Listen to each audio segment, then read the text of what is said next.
Hello everyone, welcome আমার নতুন একটি মিনি ব্লগে। আপনার সঙ্গে শেয়ার করেছিলাম সিয়াকে চ্যান করানোর কতটা স্ট্রাগল করতে হয় আমাকে।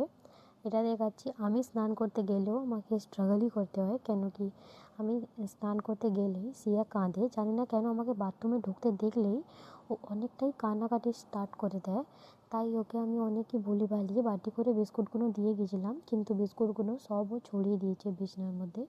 তারপরে স্নান করে তাড়াতাড়ি করে এসে আমি জামা কাপড়গুলো ড্রায়ারে দিয়ে দিয়েছিলাম।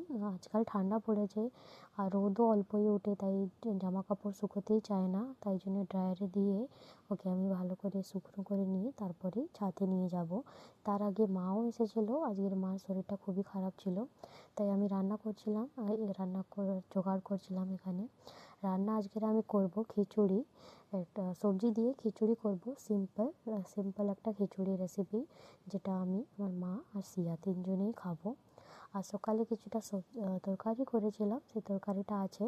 তাই একটু কুমড়ো দিয়ে, আলু দিয়ে, টমেটো, পেঁয়াজ দিয়ে, মটর দিয়ে সিম্পল হালকা মতো একটু খিচুড়ি বানাচ্ছিলাম। কুকারেই বানাবো, তাই একটা কুকার পেতে নিলাম। ওর মধ্যে আমি একটু সর্ষে তেল দিয়েছিলাম। আর এদিকে সিয়া তো এখানে বসেই ছিল। ও আমার সঙ্গেই থাকবে যখন আমি রান্না করব, কোথায় যাবে না। আর ও আমার সঙ্গেই থাকতে পছন্দ করে। কেউ নিয়ে গেলেও কারোর সঙ্গে যেতেই চায় না। আর আমারও ভালো লাগে না ও কোথায় চলে গেলে। ও বদমাইশি করে ঠিকই, কিন্তু আমার সঙ্গেই থাকলে আমাকে তবেই ভালো লাগে। জানি না কেন, যে যদি কেউ নিয়ে যায় আমার মনে আজীব সা একটা হয় কি আমার মেয়েটাকে আবার ফেরত নিয়ে আসো। ও আমার আশেপাশে থাকলেই আমার ভাল লাগে।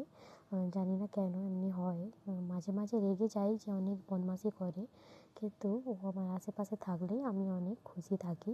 তারপরে খিচুড়ি সবজিগুলো সব ভেজে নিয়ে ভালো করে চাল ডাল দিয়ে ওর মধ্যে একটু জল দিয়েছিলাম বেশি করে, একটু খিচুড়িটা পাতলাই করবো বলে, কিন্তু বেশি পাতলা হয়নি। সবাই মিলে তারপরে খেয়ে নিলাম। দেখো।